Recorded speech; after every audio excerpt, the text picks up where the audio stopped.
Hello friends, how are you all. आज के test को डिस्कस कर लेते हैं। आज का जो हमारा टेस्ट था वो था SKSSC न्यू 01 ABKN और ये टेस्ट हमारी टेस्ट सीरीज़ का सेकंड नंबर टेस्ट है।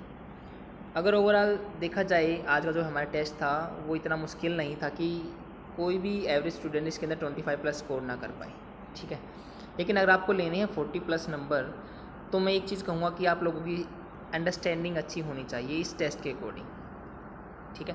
देखो, जहाँ पर भी मैं वर्ड अंडरस्टैंडिंग यूज करता हूँ मेरा टोटली मतलब उसका रीडिंग से रहता है कि आप रीडिंग को कितना टाइम देते हो।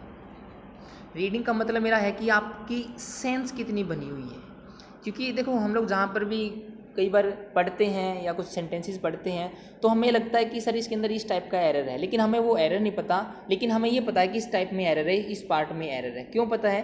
क्योंकि हमारी सेंस वो चीज़ कह रही है और वो सेंस हमारी रीडिंग से आई है।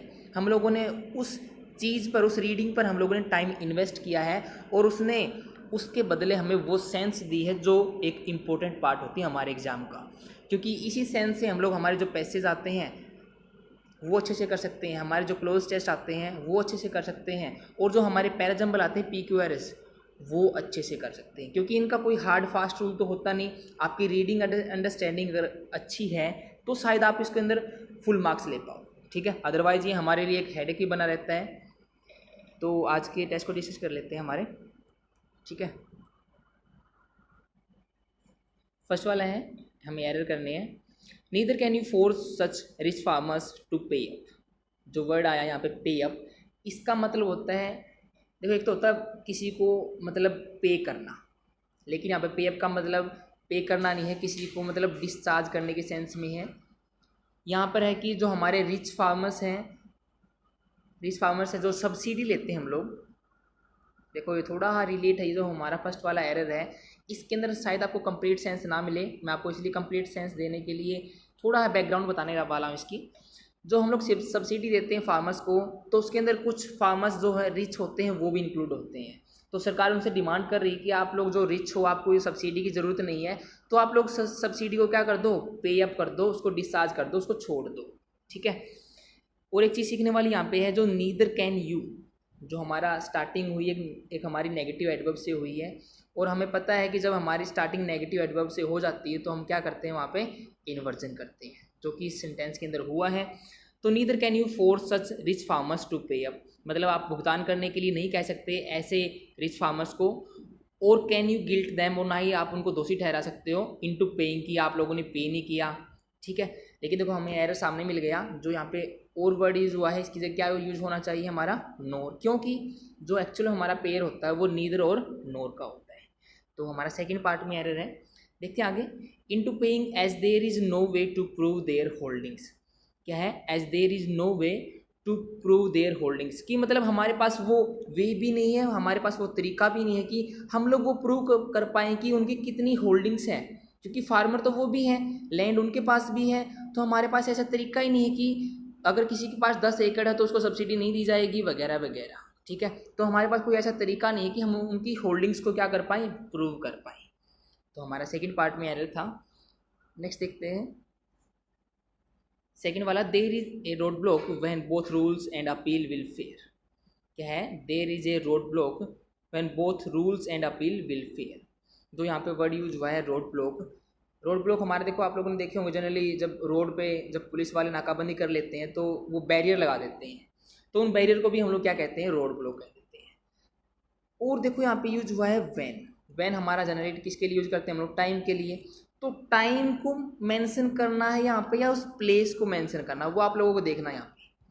This is a road block, ये एक रोड ब्लॉक है when both rules and appeal will fail, जहाँ पर ये सब चीज़ें क्या हो जाएंगी, फेल हो जाएंगी। देखो एक चीज़ सीखने वाली यहाँ पे है कि अगर यहाँ पे वैन लेते हो आप लोग तो ये हमारा टाइम क्लोज हो जाएगा। क्या हो जाएगा? Time close. और टाइम क्लोज के बाद हम कभी भी मोडाल यूज नहीं करते। क्या ये यूज़ नहीं करते? मोडाल यूज़ नहीं कर सकते। तो या तो फिर सी पार्ट में एरर हो गया अगर हम लोग वैन लेते हैं, लेकिन यहाँ पे वैन ही नहीं आएगा। क्यों नहीं आएगा? क्योंकि ए रोड ब्लॉक हमारा वो प्लेस शो कर रहा है जहाँ पर रूल एंड अपील दोनों के दोनों फेल हो जाएंगे। हम उस टाइम के बारे में नहीं बता रहे, हम उस जगह के, उस सिचुएशन के बारे में बता रहे हैं। ठीक है। और सिचुएशन के बारे में बताने के लिए हमें यहाँ पे व्हेन नहीं, हमें यहाँ पे लेना पड़ेगा वेयर, ठीक है। शायद आप लोग समझ पाए बात को। तो हमारा सेकंड पार्ट में एरर है। थर्ड देखते हैं, हमें फिलर करना है। Why do others note follow dash. देखो ये हमारा क्वेश्चन एसएससी में आया हुआ है, और एसएससी में इसी टाइप के क्वेश्चन आते हैं। छोटा सा क्वेश्चन आएगा, आपको शायद सेंस भी कंप्लीट ना मिले, क्योंकि इनके अंदर फ्रेजेस हमारे इंक्लूड होते हैं। क्या होते हैं? फ्रेजेस। अगर आपको फ्रेजेस अच्छे से आते हैं तो शायद आप क्वेश्चन को ठीक कर पाओ, अदर चांसेस रहते हैं गलत करने के, ठीक है। तो देखते हैं, why do others not follow, मतलब पता नहीं क्यों और लोग फॉलो नहीं कर पाते, पता नहीं क्या चीज़ है वो यहाँ पे आएगी, ठीक है। Follow suit, suit and the shadow, मतलब हमें शैडो को फॉलो नहीं करना, हमें सूट को फॉलो नहीं करना, हम सूट या सूट को। देखो ये वाला सूट जो हमारा होता है, किसी को किल करना होता है, हम जनरली रिवॉल्वर से शूट करते हैं, ठीक है, एरो से शूट करते हैं। तो ये हमारा आंसर नहीं होगा, क्योंकि जो एक्चुअल में फ्रेज होता है हमारा वो होता है फॉलो सूट। यहाँ पे जो ये वर्ड सूट आया है इसका मतलब होता है सुटेबल। क्या होता है सुटेबल? इसका मतलब सेंटेंस का ये हो जाएगा, क्योंकि हम लोग कई बार कई चीज़ें जो सुटेबल होती हैं हमारे लिए वो फॉलो नहीं करते, इंस्टेड हम गलत साइड की तरफ जाते हैं, ठीक है। तो इसलिए हमारा थर्ड पार्ट में एरर था। बिल्कुल एक रट्टे वाला क्वेश्चन था ये, कोई लॉजिक इसके अंदर नहीं था। नेक्स्ट देखते हैं, dash take the excuse that they do not have any tubewell in their name. देखो यहाँ पे क्या लिखा है, they do not have any tubewell in their name. जब हम लोग कहते हैं ना कि तेरे नाम पे कोई ज़मीन है, तो तेरे नाम पर मतलब इन their name, in your name.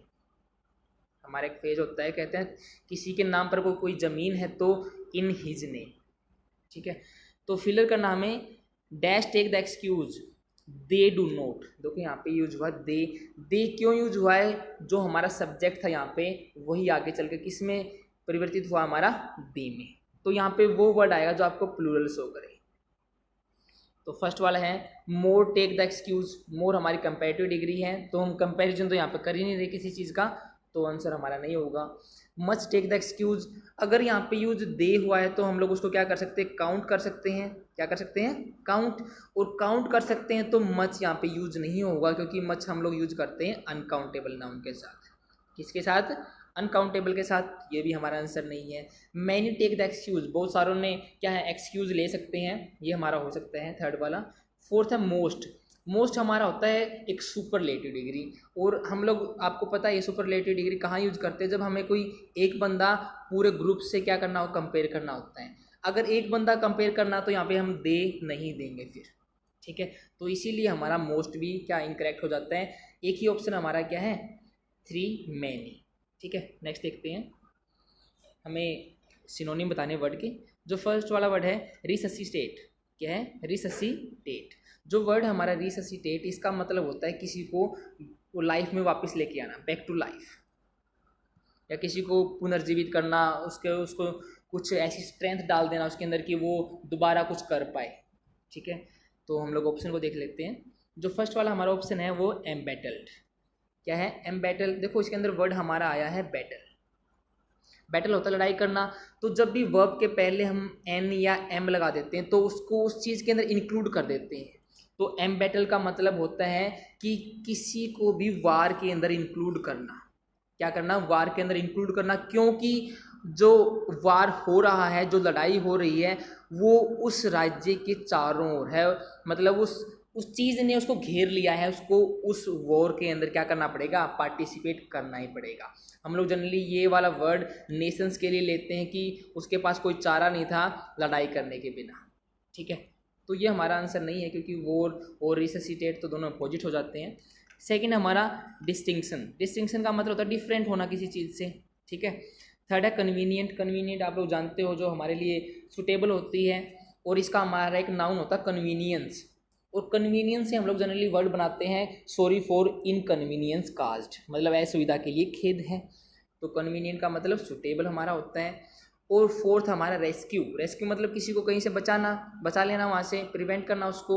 तो हमारा आंसर ये रहेगा रेस्क्यू करना, क्योंकि रिससिटेट का मतलब ही होता है किसी को बचा लेना, उसके अंदर जान डाल देना, ठीक है। तो नेक्स्ट देखते हैं हम लोग।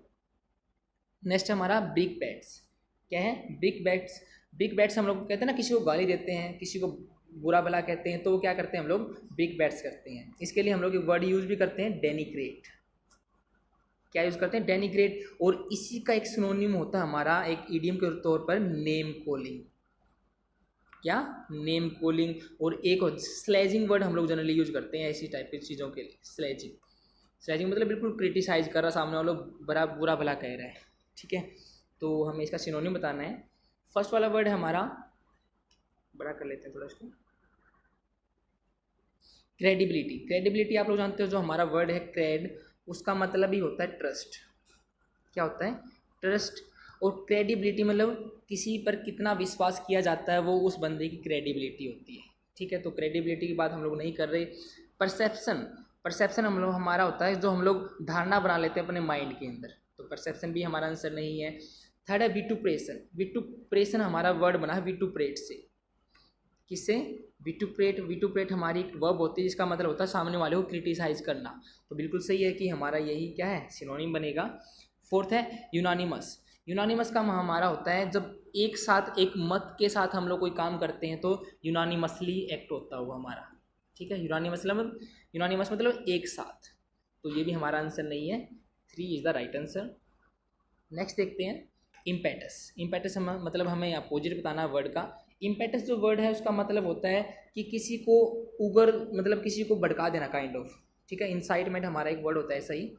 इंसाइटमेंट का मतलब एक ऐसी प्रोसेस जिसके अंदर लोग भड़क जाते हैं, या ऐसा कोई एक्ट जिसको देखकर लोग भड़क जाए, वो क्या होगा, हमारा इम्पेटस होगा। तो इसका हमें इंटोनिम बताना है। जो फर्स्ट वाला वर्ड है राइवल, क्या है, राइवलरीज। राइवल हमारा एक होता है दुश्मन। क्या होता है वर्ड, दुश्मन। तो राइवलरीज मतलब जो पुराने हमारे दो बहुत सारे दुश्मन हैं उनके बारे में बात कर रहे हैं, तो ये भी हमारा आंसर नहीं है। सेकेंड है इनकम्बेंट। इनकम्बेंट का देखो हमारा मतलब होता है एक्चुअली में ये हमारी ड्यूटी होती है कि हमें करनी पड़ेगी, it is incumbent to us, ठीक है। ड्यूटी होना या रिस्पॉन्सिबिलिटी होना, इस सेंस में यूज करते हैं। और जनरली ये ऑफिसियर होती है हमारी, ठीक है। तो ये भी हमारा आंसर नहीं है। थर्ड है हिंड्रेंस। हिंड्रेंस तो आप लोग जानते हो, ऑब्स्टेकल हमारा जो एक वर्ड होता है, बिल्कुल एग्जैक्ट सिनोनिम है कि रास्ते में बाधा आना या स्टॉपेज आना, वो हिंड्रेंस होती है हमारी। तो ये भी हमारा आंसर हो सकता है क्या, देखते हैं इसको। क्योंकि इम्पेटस हमारा होता है किसी को भड़का देना, उसको इंसाइटमेंट ले जाना, ठीक है ना, मतलब उसको उत्तेजित कर देना। और हिंड्रेंस मतलब किसी को स्टॉप कर देना, तो शायद ये हमारा आंसर बन सकता है। लेकिन फोर्थ वर्ड है तो कोल्यूजन। कोल्यूजन तो आप लोग जानते ही हो, जनरली हम लोग कहते हैं ना सरकारों के बीच में कोल्यूजन होता है। कोल्यूजन मतलब मिली भगत होना किसी की, ठीक है। तो ये हमारा आंसर नहीं है। ऑप्शन ही एक है as compare to these 3 option, ठीक है, क्योंकि हमारा एक ही ऑप्शन ऐसा दे रहा है जो इसके अपोजिट हो सकता है। तो third is the right answer. Next देखते हैं टेंट।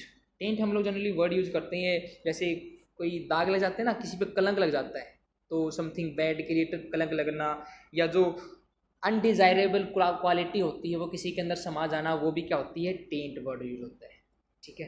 तो इसका हमें क्या बताना है, एंटोनिम बताना है। तो वर्ड देखते हैं, फर्स्ट वाला improve.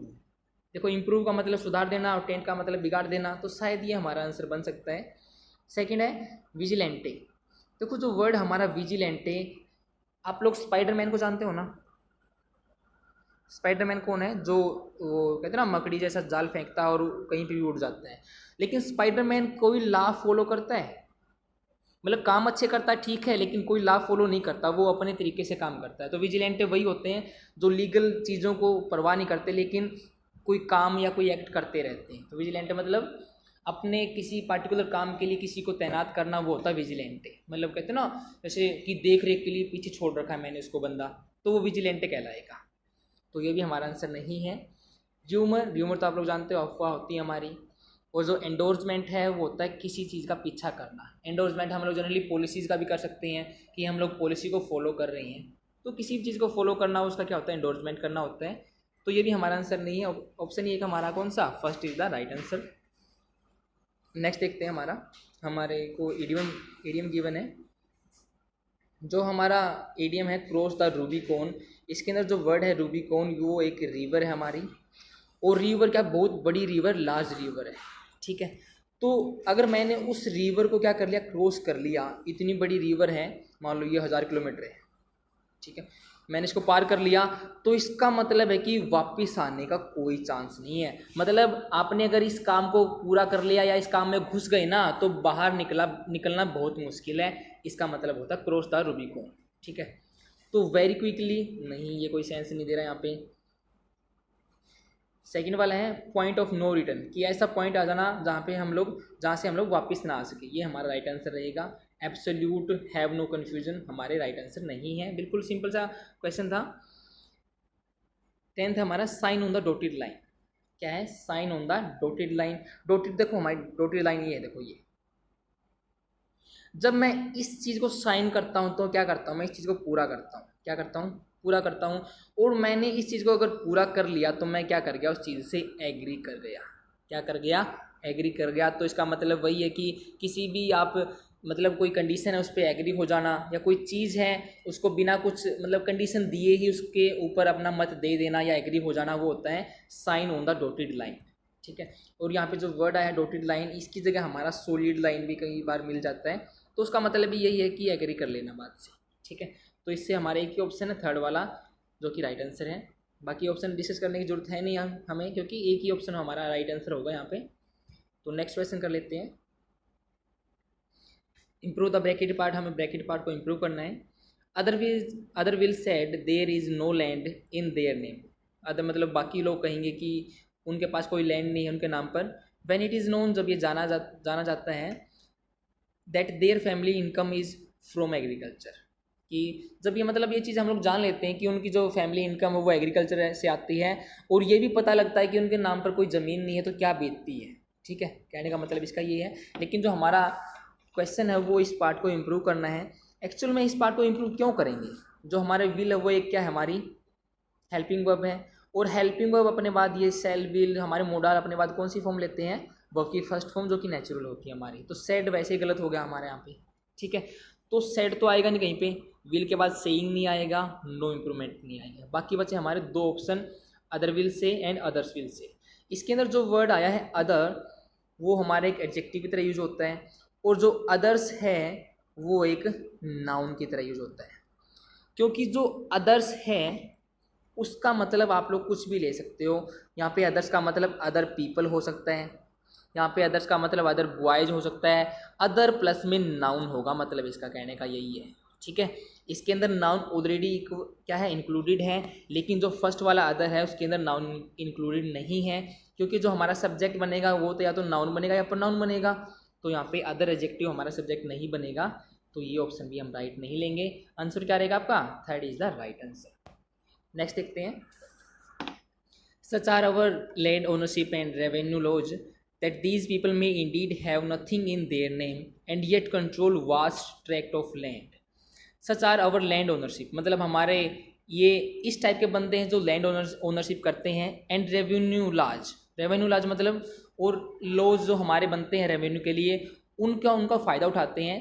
That these people may indeed have nothing in their name, क्या लिखा है यहाँ पे, may indeed have nothing in their name, मतलब इस टाइप के जो पीपल होते हैं, मे इंडीड मतलब रियली, क्या होता है really, may indeed have nothing in their name. जो इस टाइप के बंदे होते हैं एक्चुअल में उनके पास कोई ज़मीन नहीं होती, उनके नाम पर कुछ नहीं होता है। एंड येट कंट्रोल, लेकिन फिर भी क्या करते हैं, कंट्रोल करते हैं वास्ट ट्रैक्ट ऑफ लैंड।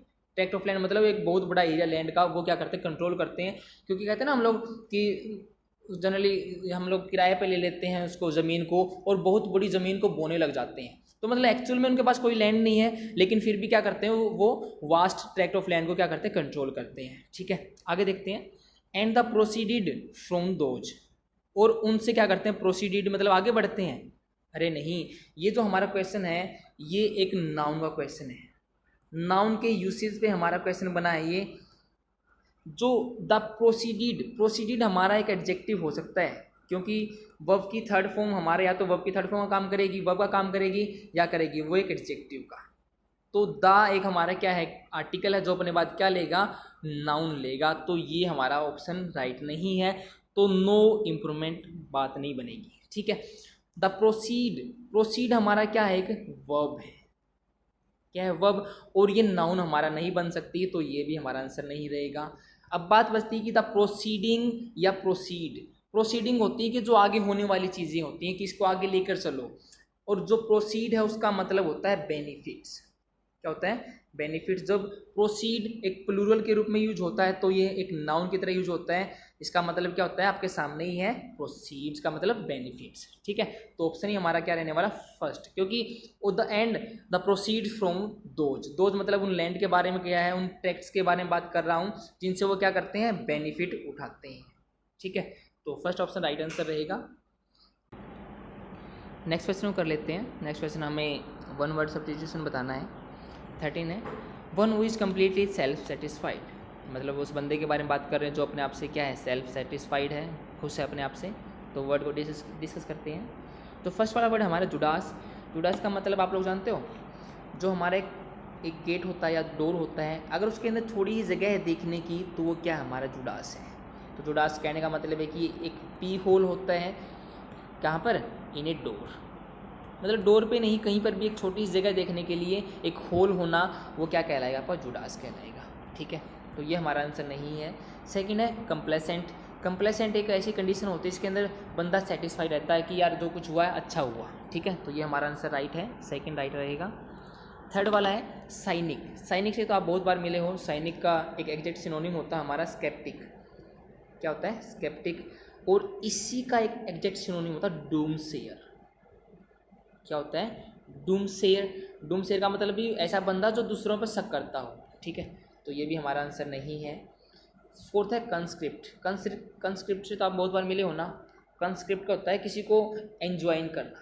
क्या करना, एंज्वाइन करना। अब एंज्वाइन करने का मतलब होता है किसी को एनलिस्ट करना। क्या करना, एनलिस्ट करना। और जो वर्ड है एनलिस्ट, उसका है किसी को रिक्रूट करना। क्या करना, रिक्रूट करना, मतलब किसी को कहते हैं ना, अगर जवान भर्ती करने हैं तो क्या करने हैं, वो एंज्वाइन करने हैं, एनलिस्ट करने हैं, रिक्रूट करने हैं, और साथ ही क्या करने हैं, कंस्क्रिप्ट करने हैं। ठीक है, तो ये भी हमारा आंसर नहीं है, सेकंड राइट आंसर रहेगा।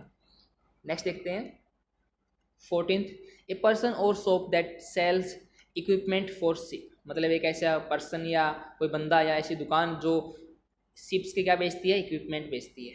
ठीक है, तो यहाँ पे इक्विपमेंट वर्ड यूज़ हुआ है, इक्विपमेंट्स यूज़ नहीं हुआ, क्योंकि जो इक्विपमेंट वो हमारा अनकाउंटेबल नाउन होता है। ठीक है, इसके साथ एस या ईएस यूज नहीं कर सकते हम लोग। तो फर्स्ट वाला वर्ड हमारा सोफर। सोफर से आप लोग बहुत बार मिले हो, एक ऐसा ड्राइवर जो मतलब मैंने क्या है, भाड़े पे लिया है कहीं पर जाने के लिए। ठीक है, तो ड्राइवर को हम क्या कहेंगे, सोफर कहेंगे। ये हमारा आंसर नहीं है। सेकंड वाला है हार्बिंजर। जो वर्ड है हार्बिंजर, वो एक्चुअल में एक इंडिकेशन होता है हमारा। क्या होता है, इंडिकेशन, मतलब काइंड ऑफ सिग्नल। क्या, काइंड ऑफ सिग्नल, मतलब हार्बिंजर ऑफ समथिंग का मतलब है कि ये उस चीज़ का क्या है, एक संकेत है। ठीक है, तो ये भी हमारा आंसर नहीं है। थर्ड हमारा सैंडलर।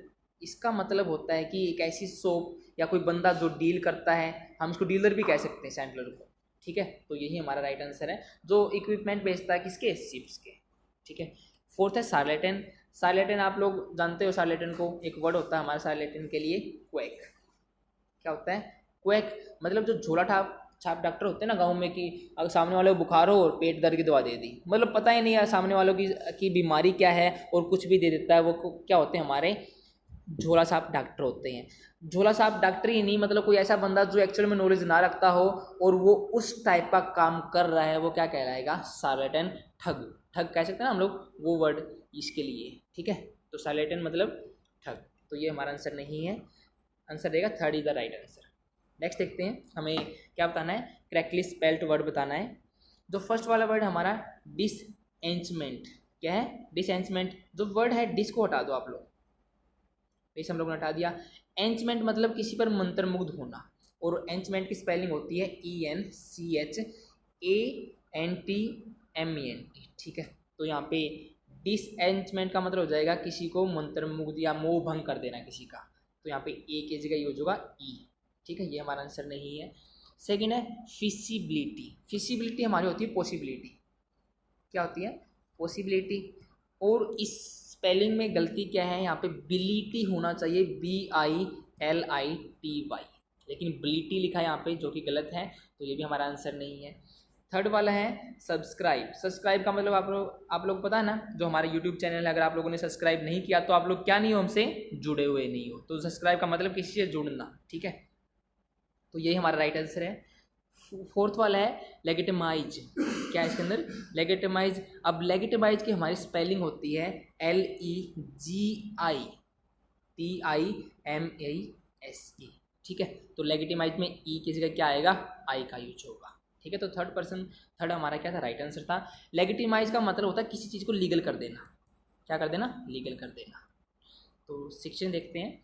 फर्स्ट वाला कन्वीनियंस, जो हम लोगों ने देखो वर्ड किया था, एक हमारा वर्ड था यहाँ पे कन्वीनियंट, ये रहा। तो कन्वीनियंट हमारा एक एडजेक्टिव होता है, और जो वर्ड अभी हम लोगों ने देखा कन्वीनियंस, वो एक हमारा क्या होता है? नाउन होता है। तो काइंड ऑफ ये सुविधा ही होती है हमारी। ठीक है, तो इस स्पेलिंग में गलती क्या है? जो यहाँ पे ए वर्ड यूज हुआ है उसकी जगह क्या आना चाहिए? ई वर्ड आ जाए। कन्वीनियंस मतलब ENCE यूज होता है। देखो ये हमें लगता है कि ए ही आना चाहिए, तो आप लोगों को इस टाइप के वर्ड्स की प्रैक्टिस करनी है, क्योंकि एग्जामिनेशन हॉल में आपको इतना मौका नहीं मिलेगा कि आप लोग इंटरप्रेट कर पाओ अगर आपने प्रैक्टिस नहीं की है। तो यहाँ पे ए की जगह ई यूज होगा, तो ये आंसर ये नहीं है हमारा। सेकंड है रीइटरेटेड। रीइटरेट का मतलब होता है किसी चीज़ को दोबारा कहना, टू से समथिंग अगेन। ठीक है, तो ये हमारा राइट आंसर है, इसकी स्पेलिंग बिल्कुल ठीक है। थर्ड वाला है विजिलेंटिज्म। अब विगलेंटिज्म है ये, और एक्चुअल में होना चाहिए हमारा विजिलेंटिज्म। ठीक है, क्या होना चाहिए? विजिलेंटिज्म। तो जी के बाद भी हम आई का यूज करेंगे। और विजिलेंटिज्म हमारा होता है, जैसे हम लोग विजिलेंट एक वर्ड किया था यहाँ पे, ये रहा। विजिलेंट मतलब ऐसे लोगों का, मतलब ऐसे लोग हो जाना जो लॉ को नहीं मानते लेकिन एक्ट अच्छे करते हैं, मतलब। ठीक है, तो वो हमारे क्या होंगे? विजिलेंटिज्म। मतलब एक वाद हो जाएगा, वो क्या होता है? नेशनलिज्म होता है ना हमारा, राष्ट्रवाद। ऐसे ही विजिलेंटिज्म मतलब एक ऐसा वाद या एक ऐसा समय जहाँ पर सारे के सारे लोग ऐसे हों। ठीक है, तो ये हमारा राइट आंसर नहीं है। फोर्थ है प्रोसीड्यूरली। क्या है? प्रोसीजर वर्ड सुना ना आप लोगों ने? प्रोसीजर का मतलब क्या होता है? कोई चीज़ की कोई कार्य प्रणाली होना। और प्रोसीजरली हमारी एक एडवर्ब हो जाता है। इसके अंदर हमें क्या देना होता है? डबल एल देना होता है, ALLY। ठीक है, प्रोसीजरली। तो ये हमारा आंसर नहीं है, तो सेकंड राइट आंसर रहेगा। नेक्स्ट देख लेते हैं, हमें क्या करना है? पैराजम्बल करने हैं, PQRS करने हैं। तो पढ़ते हैं एक बार। देखो कभी भी आप लोग जब PQRS करते हो तो एक चीज़ माइंड में आपको बैठा लेनी है कि हर एक सेंटेंस की एंडिंग कहाँ पर हो रही है, वो आपको पता होना चाहिए। ठीक है, क्योंकि हमें ऐड तो उसी के साथ करना है ना, या उस चीज़ से हम पीछे वाले के सेंस लेके करेंगे ऐड। ठीक है, तो आपको इस चीज़ का ध्यान रखना। और एक ध्यान रखना आपको प्रोनाउन का। बस आप लोग दो चीज़ों को अच्छे से करना सीख जाओ, आप PQRS और या जो हमारे पैराजम्बल होते हैं उसके अंदर मार्क्स कटेंगे नहीं आप लोगों के। ठीक है, तो पढ़ते हैं। Hold more than 18 acres of irrigated lands which sets the upper limit of. देखो अपर लिमिट ऑफ व्हाट? किस चीज़ की अपर लिमिट है, वो यहाँ पे वर्ड आएगा। ठीक है, कह रहा है hold more than 18 acres of irrigated land, मतलब जो 18 acres जो इरीगेटेड लैंड है, अगर उससे ज़्यादा हम लोग होल्ड करते हैं। Which sets the upper limit, जो सेट करती है अपर लिमिट किस चीज़ की? अब इसके बाद वो यहाँ पे आएगा वर्ड। ठीक है, मतलब ये हमारा लास्ट वाला नहीं हो सकता एक्स, तो जहाँ पर भी एक्स लास्ट में वो आप यहीं पे काट सकते हो। ठीक है, वही वाला हमारा even legally no one is suppose to. Even legally no one suppose to. अब लीगली मतलब अगर कानून के रूप में देखें तो कोई भी ऐसा नहीं है, no one is suppose to do something होता है हमेशा हमारा। ठीक है, तो मतलब वाई भी हमारा लास्ट में नहीं आएगा, तो जहाँ पर भी वाई लास्ट में है ये भी काट देते हैं। तो कहने का मतलब ना तो एक्स लास्ट में ना वाई लास्ट में। अब बात बचती है जेड की। जेड दोनों में लास्ट, मतलब 3 या 4 में से हमारा आंसर रहने वाला है। How rich a farmer can be. How rich a farmer can be मतलब कोई फार्मर कितना रिच हो सकता है, हमें नहीं पता भाई। अब हमें ये पता है कि टू के बाद वर्ब की फर्स्ट फॉर्म, इसके बाद जनरली नाउन या प्रोनाउन यूज होगा। ठीक है ना, कि किस चीज़ पर किस चीज़ की लिमिट है वो। ठीक है, तो देख लेते हैं हमारी स्टार्टिंग वर्ब्स कहाँ पे हुई है। हमारी स्टार्टिंग हुई है वर्ब की एक्स में, तो इसी से पता लगा कि वाई के बाद क्या आएगा? हमारा एक्स यूज होगा। क्या यूज होगा? एक्स। तो इससे जो फोर्थ ऑप्शन है वो हम लोग क्या कर सकते हैं? नेग्लेक्ट कर सकते हैं। तो ऑप्शन ही हमारे पास एक बचा, कौन सा? थर्ड वाला, YXZ हमारा राइट आंसर रहेगा। एक बार पढ़ लेते हैं। Even legally no one is suppose to मतलब लीगली ऐसा नहीं माना जाता कि किसी के पास 18 एकड़ से ज़्यादा लैंड है, ज़मीन है, जो सेट करती है upper limit of how rich a farmer can be. अब ये जो हमारा सेंटेंस है ये हमारा एक नाउन की तरह काम कर रहा है, क्योंकि ऑफ व्हाट क्या है, ऑफ व्हाट, और व्हाट क्या है, ये पूरी चीज़ है कि कोई फार्मर कितना अमीर हो सकता है, ये उस चीज़ की अपर लिमिट को सेट करेगा। ठीक है, तो थर्ड हमारा राइट आंसर है। नेक्स्ट पढ़ते हैं 18th। एक्स हमारा वेदर परचेज्ड और इनहेरिटेड, मतलब चाहे उसको परचेज करो या इनहेरिटेड मतलब या जन्मजात हो, ये ज़मीन के बारे में बात चल रही है हमारी। ठीक है, क्योंकि हम लोगों ने एक आर्टिकल से जनरली एक क्वेश्चन बना रखा है आप लोगों को, क्योंकि आप लोग एक सेंस बनाना सीख जाओ। ठीक है, सेकंड है claiming to be farmers just because they own land. अब यहाँ पे मतलब क्लेम कर रहे हैं एक फार्मर होने का क्योंकि उनके पास अपनी खुद की ज़मीन है। The grey areas are exploited by a class of people. Grey areas मतलब होते हैं जो एक्चुअल में ऐसी जगह होना जहाँ पर मतलब खेती नहीं हो सकती। ठीक है, मतलब जहाँ पर कोई रूल नहीं है, रेगुलेशन नहीं है, ऐसी सिचुएशन को क्या कहेंगे, ग्रे एरियाज कहेंगे। ठीक है, तो the grey areas are exploited by a class of people, जहाँ पर रूल्स रेगुलेशन नहीं है, मतलब कोई बंदा कोई किसी के पास क्या है 80 एकड़ है, किसी के पास क्या है 2 एकड़ भी नहीं है, 1 एकड़ भी नहीं है, तो ऐसे एरियाज को क्या कहेंगे हम लोग, ग्रे एरियाज कहेंगे। तो the grey areas are exploited by a class of people claiming to. अब देखो ये वाला जो सेंटेंस है ये हमारा स्टार्टिंग वाला क्यों नहीं हो सकता है, क्योंकि ये इंडिपेंडेंट नहीं है। क्या है, ये इंडिपेंडेंट नहीं है, तो इसलिए वाई हमारा क्या है, फर्स्ट सेंटेंस नहीं हो सकता। ये जो हमारा पैराजम्बल है 18th वाला, ये टोटली आपकी अंडरस्टैंडिंग पर बेस है, क्योंकि इसके अंदर कहीं पे भी कोई प्रोनाउन यूज नहीं हुआ है, और जो हमारी लास्ट किसी भी सेंटेंस की एंडिंग हुई है वो किसी ऐसे वर्ड पर नहीं हुई है जो किसी चीज़ की डिमांड कर रहा हो।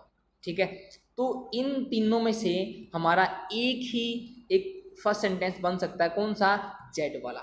वो क्यों बन सकता है, जो वेदर परचेज्ड और इनहेरिटेड। अब इसके अंदर हमें ये नहीं पता लग रहा कि वो चीज़ क्या है जो परचेज करनी है या इनहेरिटेड करनी है। ठीक है, क्योंकि इससे पहले हम उस चीज़ का क्या करेंगे, मेंशन करेंगे उस चीज़ को कि वो चीज़ परचेज की हुई है या इनहेरिटेड है।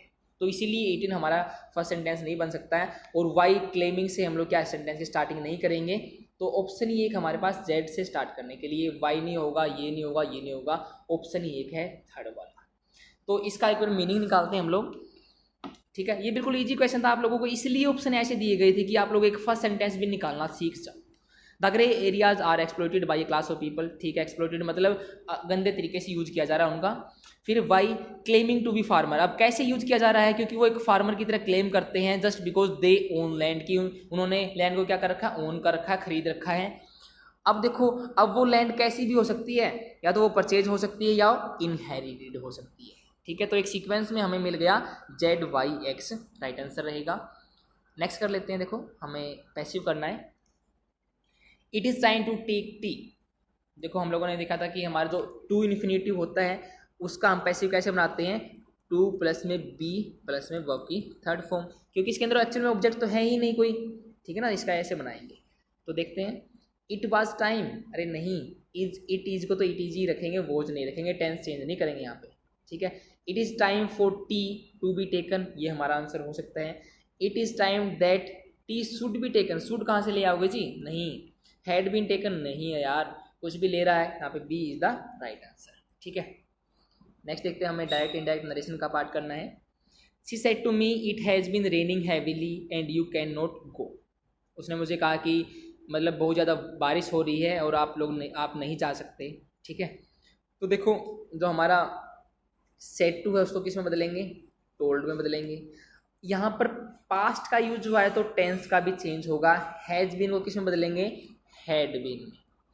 किस में बदलेंगे, हैड बीन में। तो देखते हैं हमारा वोज वाला, हैज वाला और इज वाला, एक ही ऑप्शन है जी, कौन सा, ए इज द राइट आंसर। बाकी हमें डिस्कस करने की जरूरत है ही नहीं, हम पता है कि कैन को किस में बदलते हैं, कुड में बदलते हैं, यहाँ पे कुड गया है, तो एक ही ऑप्शन है, बिल्कुल इजी सा क्वेश्चन था, first is the right answer.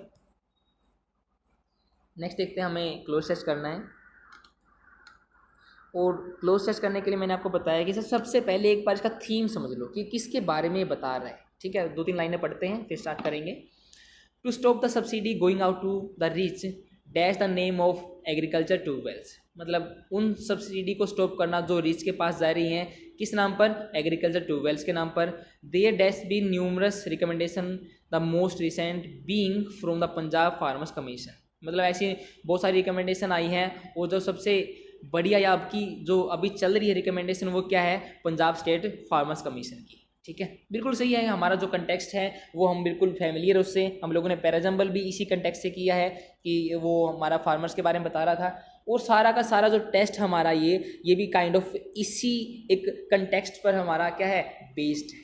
ठीक है, तो आपको ये करने में बिल्कुल गलती नहीं हुई होगी, क्योंकि ये सारी की सारी चीज़ें हम लोग यूज कर सके, कर ली हम लोगों ने इस टेस्ट के अंदर, सारी की सारी चीज़ें यूज हो चुकी हैं अगर आप लोगों ने ध्यान से टेस्ट को किया है तो। ठीक है, तो पढ़ते हैं। To stop the subsidy going out to the rich dash the name of agriculture tubewell. हम लोगों ने सीखा था अगर किसी के नाम पर कोई चीज़ होती तो उसके लिए क्या लगाते हैं, on the, at the, for the या इन द, क्या लगाते हैं, in the name of. In the name of मतलब उसके नाम पर। अगर किसी का ट्यूबवेल्स नहीं है तो हम लोग ट्यूबवेल्स के नाम पर क्या ले लेते हैं, सब्सिडी ले लेते हैं कि मेरे को सब्सिडी चाहिए, आप मेरे को छूट दे दो इस चीज़ की। ठीक है ना, तो इन द नेम ऑफ, बिल्कुल हम लोग डिस्कस कर चुके हैं ये चीज़ को, तो फर्स्ट हमारा राइट आंसर रहेगा। फिर है there dash been numerous recommendation. अब देखते हैं, बीन आया यहाँ पे वर्ड, बीन मतलब वर्ब की थर्ड फॉर्म, तो यहाँ पे कोई ऐसा हेल्पिंग वर्ब चाहिए जो इसको क्या करें, क्वालिफाई करें। There has been, have been, will और बी। अब देखा जाए तो बी के बाद बीन वर्ड यूज नहीं करेंगे हम लोग, क्योंकि पहले ही ऑलरेडी यूज कर चुके हैं हम लोग, तो ये आंसर नहीं होगा। विल के बाद हम लोग वर्ब की फर्स्ट फॉर्म यूज करते हैं तो बीन वैसे नहीं होगा। हैज बीन या हैव बीन। अब जो हमारा सब्जेक्ट है इसके अंदर देयर नहीं है जी, क्योंकि हमारा एक फ्रेम होता है, अगर सेंटेंस की स्टार्टिंग हमारी वेयर, व्हेन, व्हाई या हाउ से हो जाती है तो सेंटेंस का सब्जेक्ट हमारा वर्ब के बाद मिलता है जी। और मेरा इन चीज़ों से मतलब है कि ऐसी चीज़ें जो इनका डिनोशन दे। अब देखो वेयर का डिनोशन मतलब जो देयर वर्ड है वो एक प्लेस का डिनोशन नहीं दे रहा है ना यहाँ पे, तो ऐसे वर्ड्स मिलेंगे आपको जो एक टाइम का डिनोशन देंगे, एक ऐसे वर्ड्स मिलेंगे जो आपको एक्शन का डिनोशन देंगे। तो बहुत सारी ऐसी सिचुएशन है जिसके अंदर हम लोग ये पता लगा सकते हैं कि सब्जेक्ट हमारा क्या है। तो इसके अंदर सब्जेक्ट हमारा है न्यूमरस रिकमेंडेशन, जो कि एक प्लूरल है, और प्लूरल के साथ हम लोग कौन सी वर्ब लगाते हैं, प्लूरल वर्ब। तो हैज नहीं आएगा, क्या आएगा, have is the right answer. ठीक है, there have been numerous recommendation the most recent being. देखो जो ये वर्ड हमारा द मोस्ट रिसेंट बीइंग यहाँ पे एक नाउन की तरह यूज हुआ है, जो मतलब अभी चल रही है, जो भी लेटेस्ट है वो क्या है, फ्रॉम पंजाब फार्मर्स कमीशन, जो इस कमीशन ने क्या है रिकमेंडेशन दी है वो है। ठीक है, वाइल दिस में happen with the force of law, हालांकि मतलब ये किसके साथ हुई है, फोर्स ऑफ लॉ के साथ हुई है। As and when it may, as and when इसका मतलब होता है एट दैट टाइम, जो यहाँ पे यूज हुआ है एज एंड व्हेन, ये हमारा एक फ्रेज काइंड ऑफ हम लोग कह सकते हैं। इसका मतलब होता है as and when at the time of done something, जब मतलब कोई चीज़ की गई थी तब क्या हुआ था, एज एंड व्हेन, तब यूज करेंगे ये। एज एंड व्हेन इट में मतलब हो सकता है there has dash along been a movement dash for voluntary surrender of the benefit by dash who do not need such government largesse से, largesse से मतलब वही कि जो गवर्नमेंट ने बेनिफिट दिए उनकी बात कर रहे हैं हम लोग। अब सीखने वाली बात यहाँ पे है कि there has dash along been, जो बीन आया यहाँ पे ये वर्ब की थर्ड फॉर्म है, और जो हैज आया वो यहाँ पे हेल्पिंग वर्ब है। मतलब जो हमारा हेल्पिंग वर्ब और वर्ब वाला काम है वो तो कंप्लीट हो चुका है जी। वर्ब और हेल्पिंग वर्ब के बीच में क्या चीज़ आ सकती है, आपको पता ही है क्या आ सकती है, हमारी एक एडवर्ब आ सकती है। तो यहाँ पे कहने का मतलब है कि ये डैश अलोंग एक एडवर्ब का काम करेगा। ये हमारा एक फ्रेज भी हो सकता है, कुछ भी हो सकता है, वो हम लोग ऑप्शन को देखकर बता सकते हैं। ठीक है, बताते हैं, देख लो। फुल अलोंग, लार्ज अलोंग, वोल अलोंग या ऑल अलोंग। अब देखो सीखने की बात यहाँ पे ये है कि एक्चुअल में हमारा फ्रेज होता है यूज ऑल अलोंग। क्या होता है, ऑल अलोंग। ऑल अलोंग का मतलब होता है फ्रॉम बिगिनिंग। क्या होता है मतलब, फ्रॉम बिगिनिंग, जब से कोई चीज़ स्टार्ट हुई है तब से ये चीज़ें ऐसी ही हैं। There has all along been a movement, मतलब जब से ये चीज़ स्टार्ट हुई तब से एक मूवमेंट बनी हुई है, एक हलचल बनी हुई है। ठीक है, तो यहाँ पे क्या यूज होगा, ऑल यूज होगा। मूवमेंट बनी हुई है dash for voluntary surrender, movement dash for, देखते हैं क्या आएगा वर्ड यहाँ पे। Movement call for. अब जो कॉल फॉर है, मान लो यहाँ पे देखो हमारे पास ऑप्शंस हैं, कॉल है, कॉलिंग है, कोल्ड है या इज कोल्ड है, ठीक है।